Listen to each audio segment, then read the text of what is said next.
Այսօր մայիսի 9-ին տոնում ենք մեզ հայերիս համար ամենակարևոր տոներից մեկը՝ եռատոնը, հայրենական մեծ պատերազմում հաղթանակը, Շուշիի ազատագրման և Արցախի պաշտպանության բանակի ստեղծման տարեդարձը։ Մեծ հայրենական պատերազմում նաև հայերի ակտիվ մասնակցությամբ կերտվեց հաղթանակը։ Պատերազմի տարբեր ռազմաճակատներում կռվել ու հաղթանակում իրենց ավանդն են ունեցել 600 000 հայորդիներ։ Հայազ գտվել է 4 մարշալ՝ Բաղրամյան, Բաբաջանյան, Խուդյակով, Աղանով և ԽՍՀՄ-ի 1 ծովակալ Իսակով։ 70 000 հայ մարտիկներ պարգևատրվել են մարտական շքանշաններով ու մեդալներով։ 27 շարքային զինվոր դարձել է Փառքի շքանշանակիր։ 104 մարդ արժանացել է Խորհրդային Միության հերոսի կոչման։ Նելսոն Ստեփանյանն արժանացել է Խորհրդային Միության կրկնակի հերոսի կոչմանը։ Մեր հաջորդ հաղթանակը Շուշիի ազատագրումն էր։ 1992 թվականի մայիսի 9-ի առավոտյան հայկական ջոկատները հաջողությամբ ավարտեցին Հարսանիք լեռներում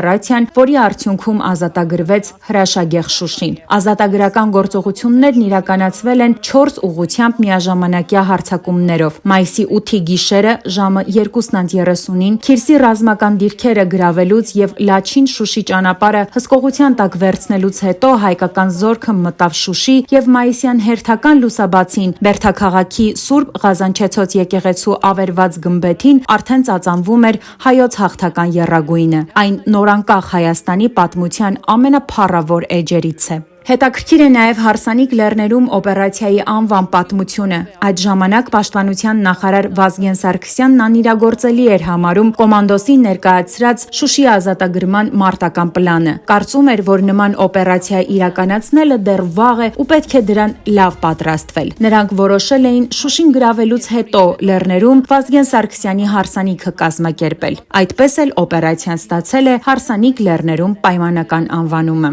Մայիսի 9-ի մեր կարևոր ձեռքբերումն էր նաև Արցախի պաշտպանության բանակի ստեղծումը։ Արցախի պաշտպանության բանակը ստեղծվել է 1992 թվականի մայիսի 9-ին Արցախյան առաջին պատերազմի ընթացքում տեղական ինքնապաշտպանական ջոկատների միավորման արդյունքում։ Նպատակն էր համակարգված կերպով պաշտպանել Արցախի բնակչությունը Ադրբեջանի կողմից իրականացվող ռազմական գործողություններից։ Արցախի պաշտպանության բանակը համախմբեց բազմաթիվ կամավորական ջոկատների, ինչպես նաև ԽՍՀՄ բանակի նախկին զինծառայողների, որոնք ակտիվ մասնակցում էին ռազմական գործողություններին։ Այսօր ցավոք մենք անցյալ ժամանակով պետք է խոսենք մեր կարևոր հաղթանակների մասին։ 2018 թվականին իշխանության եկած խմբակն ամեն ինչ արեց, որ մենք ծանր սրտով փակենք հաղթանակների էջերը ու մտնենք պարտությունների անդադար թվացող պտույտի մեջ։ Բայց սա հայ ժողովրդի պարտությունը չէ։ Մեծ հաշվով պարտվել է Հայաստանի ներկայիս իշխանությունը։ Ադրբեջանի հետ կեղծ խաղաղություն հաստատողը, մեր պատմական տարածքներից հրաժարվողը էլի Հայաստանի իշխանությունն է,